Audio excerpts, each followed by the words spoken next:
Welcome to another AVID chat. David Harpole and Jack Arnold. Jack, good to see you today. Good to see you, Dave.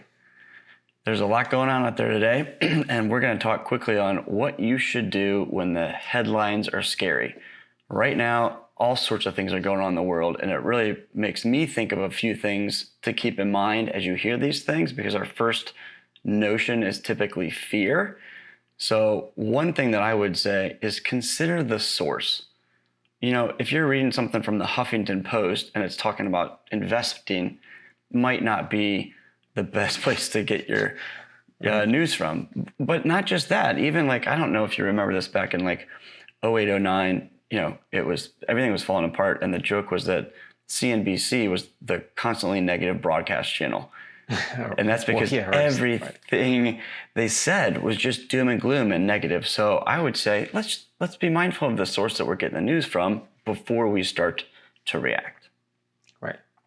That's a if it bleeds, it leads type of thing. Like it's just like we've scoured the globe and found the worst stories we could find. Here they are. We've curated the worst things in the world for you. That's basically the news. So yeah, yes. The news is not the greatest source to start, making your investment decisions for sure. No. What about you? What do you think? Well, it's funny because, we're doing this video and we haven't really mentioned the things that are going on. I really think we could name some specific things, but we could run this back in 10 years and it would be the same thing. So this is kind of always the case. We talk a lot about having some kind of plan in place and having some kind of system and something that's as automated as you can possibly make it. And I think that that's true. And I think that these are reasons why you want to try to have those things in place, because you can also get, like you said, sometimes there's fear, like, oh my God, sell it all.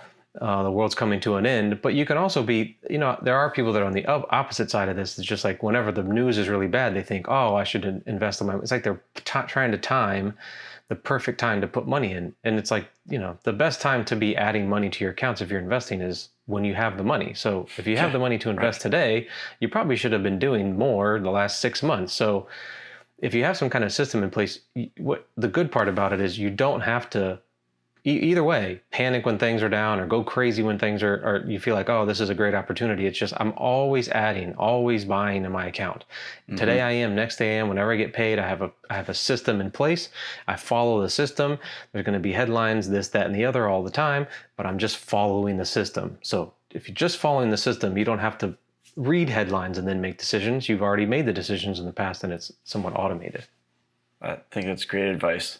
The other thing that I think of is allocation and time, meaning we talk about allocation like stocks versus bonds. So in its simplest form, if your portfolio is stocks and bonds, you're allocated to 50-50.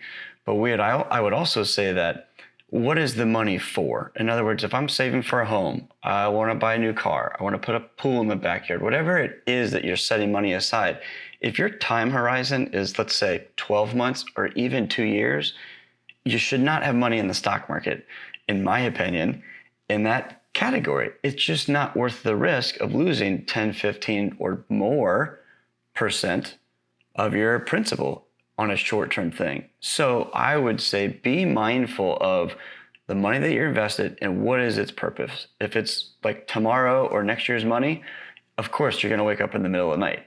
If it's 25 years from now, I'm saving for my future self, don't spend time on the news. Do something that's more important in your life. Spend it with your family. Focus on your values. Go out and, enjoy the sunshine. Do something other than reading the news. Yeah.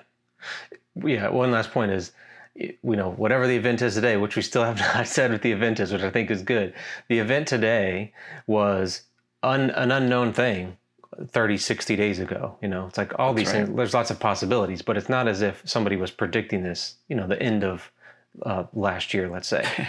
It was, it wasn't, it was a different story that was kind of leading the news. And now that story, which seemed like it was never ending, seems like it's barely mentioned anymore. We've moved on to a new global event that's the end of everything, and there will be something else. A year from now, 2 years from now, there will be something else that nobody is even considering that will be the next event that's the end of everything and the worst thing that's ever happened.